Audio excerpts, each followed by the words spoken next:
I would like to take a moment to address the elephant in the room. I need a new camera. My camera is old. It is flickering the lights. It is making a crazy clicking sound that I thought was my refrigerator and then I thought was my air conditioning. I've realized that it is actually my camera. And so I would like to apologize for those, glitchy things. There will be a new camera coming soon, and hopefully that will be out of the way. But I promise that I have very valuable information, and so just let's overlook all that and power through. The theme for the year, the theme for the month definitely is power through. Hey there, I'm Elise and welcome back to my channel. So who else feels like the resources out there are not giving you the step by step, the detail by detail, the brick by boring brick rundown of how things are done? Well, that ends today because I'm here with part 2 of how to get a job in Korea, internships. If you'd like to know about getting a part-time job, or you're just curious about the other tips that I've given on job hunting in Korea, be sure to check out my past video. But if you specifically want to hear about how to get an internship in Korea, strap yourself in because it's gonna be a long one. But let's get real. Before we get into it, don't forget to subscribe and follow me on Instagram for more advice, stories, and peeks into my real life in Korea. Alright, so as usual, I'm gonna go into a bit of background that you need to know before you start your internship hunt. I'm not gonna go into every detail like I did in my previous video as far as part-time jobs, but you should know whether or not you can work as an intern. And I'll just say generally that if you're able to work a part-time job, or if you have a D10 visa, then you can legally work as an intern. For more details on visas, see my previous video. The next thing that you're going to need to understand is that not all internships are created equal.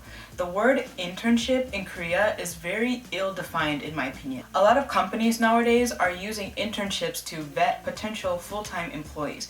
And this is because Korean labor laws make it very difficult for them to fire someone once they've already been hired as a full-time employee with a full-time contract. This is similar to 수습 기간 in other companies. So the probationary period, they're just calling it internship. It's less formal, it's easier to justify getting rid of you, and there will likely be 2 interviews, one for the internship and one for the full-time job. There's also usually some kind of project that you have to complete to prove yourself as an intern and prove that you deserve a full-time job.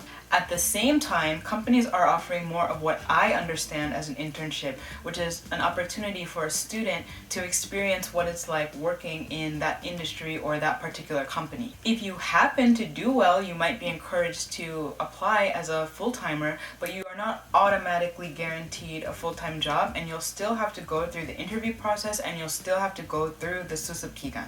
The tricky part about these listings is that there's no blatant indicator of which type of internship this is, but there are a few things that you can look for to differentiate between the two. So while you're looking at the job description and the requirements and qualifications, they usually put what year of studies that they're looking for the student to be in if they are trying to find someone for a full-time job.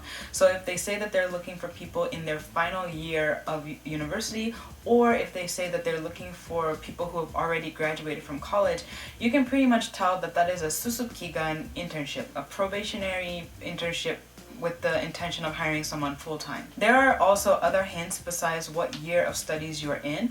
If this is an internship that is held through a partnership with a certain university or a certain organization, then this is also usually an experience internship. Again, what I think of when I think internship, it's not intended for a full-time job. Some of the jobs will also mention if there's an opportunity to get a full-time job from this position. So it'll be written there like possibility of switching to full-time, or they might say the opposite, no possibility of switching to full-time. Then you know what kind of internship it is blatantly, but not all listings are going to say that, and that's why I think it's very unclear in the job listings which type of internship it is. So I'm not trying to discourage anyone from applying to an internship if it seems like it fits one type or the other. I always say that you never know what kind of qualifications the company is willing to overlook for a worthy candidate, so you might as well just apply. But if you're not getting any offers, and this is surprising because you thought that this is something that you would be able to get easily because it's an internship, just know that you might actually be competing with people who are looking for a full-time job,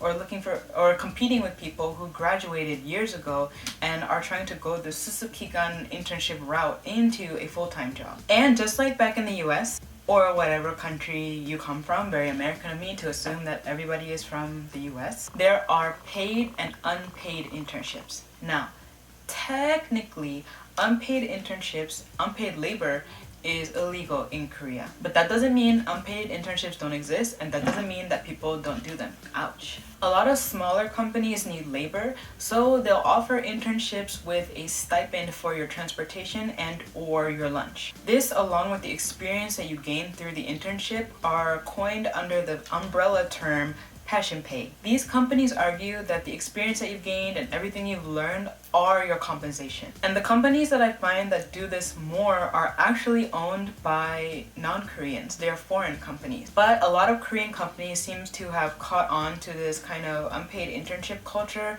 and so there are a lot more Korean companies also offering passion pay, or they're offering a lower salary for an internship compared to a full-time position. And of course, nobody wants to work every day for no pay or for half the pay, but I have worked for passion pay. What I realized early on is that a lot of companies are hesitant, they're reluctant to hire foreigners. And sadly, they've been given good reason to think this way. And I'm gonna go into all of this in another video. It is just all rooted in cultural difference and cultural understanding. It is a long story, a deep discussion, but the point of the story is Korean companies might be reluctant to hire foreigners.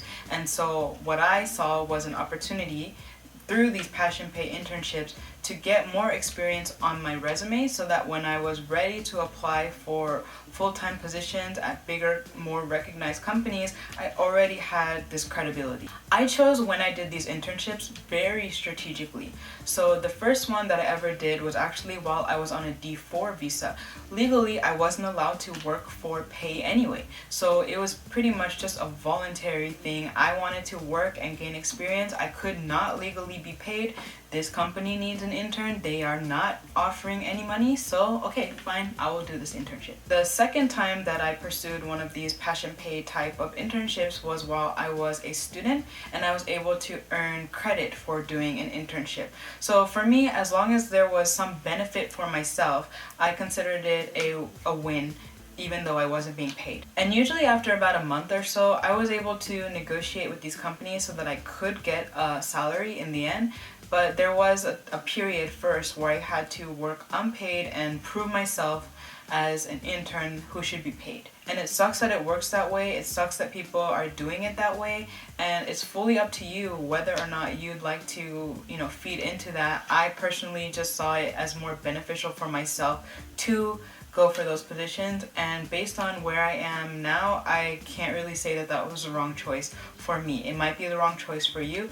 Totally up to you. And in the end, having those Korean companies, having that Korean work experience on my resume gave me a much bigger boost, gave me a bigger edge when it was time to apply for grad school, other companies, scholarships, etc. You do what you want with that information. If you ask a Korean person, they will tell you never to work for no pay, and they will tell you to report these companies to the Ministry of Labor or whatever organization it is that monitors these kind of things. But I have pretty much come to terms with the fact that I am basically a glorified immigrant, and sometimes I'll have to do things the hard way to get where I want to be in the end. Started from the bottom, now we're here. Alright, that being said, let me tell you where you can find an internship, and hopefully one that pays. I have worked paid internships too, guys. First of all, I want to recommend that you check one or all of these 3 websites: Super Rookie, Wanted, and Rocket Punch. So these websites are all in Korean, and I think that when they put up their listings, they were pretty much expecting Koreans to apply. But you are able to search specifically for internships, and I still think that you have a good chance of getting these internships. These websites are packed with companies, including large companies, that are looking for interns like Naver, TikTok, Johnson & Johnson, P&G, and so on. I think Super Rookie and Wanted are particularly easy to navigate, and they are easy to find where you should put the intern filter in there. So I tended to use these two websites more than I used Rocket Punch, but I think all of them have internship opportunities and all of them have contacted me after I've applied for an internship. So I can say that there are companies out there that are willing to engage with foreigners, even if that wasn't who they planned their job listings for. Like I've said in previous videos, if you have a high level of Korean, more companies are going to be willing to consider you even if originally you weren't the target. But if you'd like to reduce your competition, when you're doing the search, you can type in words like 해외, 글로벌, 영어, or whatever language or country you think it is that gives you an edge over a Korean applicant. Now you might be saying, what if I don't speak Korean or I just didn't see the industry that suits me when I was checking option 1? Okay, fair enough. Now you're going to want to move on to option 2, which is to check job portals like Higher Diversity. And with as much as I have mentioned Higher Diversity, not only on my previous videos, but also just to my friends and acquaintances, people would think that I work for them. I do not. Higher Diversity and other portals like this, I think 2 others that I've heard of but never used are Job Bridge and Job Pass. These are specifically geared towards helping foreigners find part-time jobs, internships, and full-time jobs. And they also feature good companies like P&G, Johnson & Johnson, TikTok. But I think Higher Diversity in particular has a higher tier of jobs, even though the website itself doesn't look as good. I've just checked JobBridge and JobPass a few times. I haven't done any kind of deep research into them, but at a glance, they seem to have less high-level jobs. And so maybe I'll have to look at them and do a review. But Higher Diversity, I can say, has high-level jobs and has a higher success rate in my opinion. I've also gotten callbacks from places that I've applied to through Higher Diversity. In the job listing, they will usually put what languages are required and to what level. So if you're not able to speak Korean, then you can search for the beginner or no Korean required listings. If you're still not coming up with any options, I think it's time to consider how important it is that you get an internship. This is something that is very difficult for Koreans to do, let alone foreigners living in Korea. So definitely don't feel down if you didn't get a callback or if you didn't get an offer for an internship. But if you're still set on getting an internship, now it's time to consider bending the rules. A lot of companies, especially on the smaller side, are less likely to put up a listing under the job title intern, but they might have put up listings under the title part-timer or freelancer. And even though the title might be different, the work that you will end up doing is usually the same work that you would do as an intern. So let's say that you need this for school credit. All you really need to do is ask the employer to sign off on your internship credit sheet or give you a contract with the word intern in there somewhere, and you should be able to get past the strict requirement of it being an internship. If you need this for a work permit or something along those lines, usually you will also be able to get by as long as the contract has the word intern in it and sounds officey. This can easily be explained away because most companies don't have internship incorporated into their system or incorporated into their payroll. So you could simply say that they put you as the closest thing in their system to an intern, but you are fulfilling an internship role. I have seen this get by with immigration and I've seen this get by with schools, so it's definitely something that you can consider trying if a formal internship application is just not working out for you. I think that this is a good workaround if you're getting stuck in the internship job listings, you're not finding anything or nothing suiting you, then definitely consider applying for a part-time job in an office or a freelance job in an office, and then you should be able to work that out. Alright, so I hope I've helped you understand more deeply the perception of internships here in Korea and where you can start to find one on your hunt. I especially wanted to stress the background so that you have a realistic view of what you're in for. I always want to keep things 100% real because I want you to achieve the same level of success that I have. I'll leave several links in the description box down below to get you started. But of course, if you feel like I've left anything out or if you still have questions, feel free to leave a comment down below. So I'm definitely planning to make more videos on this topic. Of course, there's going to be a part 3, which is how to find a full-time job in Korea. But I also want to talk about things like the different types of full-time work contracts, the interview process, and so on. And of course, I won't only be talking about jobs. I want to share about all the different aspects of a real life in Korea. So be sure to hit subscribe and click that bell for more notifications on when I come out with new videos. As always, thanks for watching. Bye! 다음에 봐요.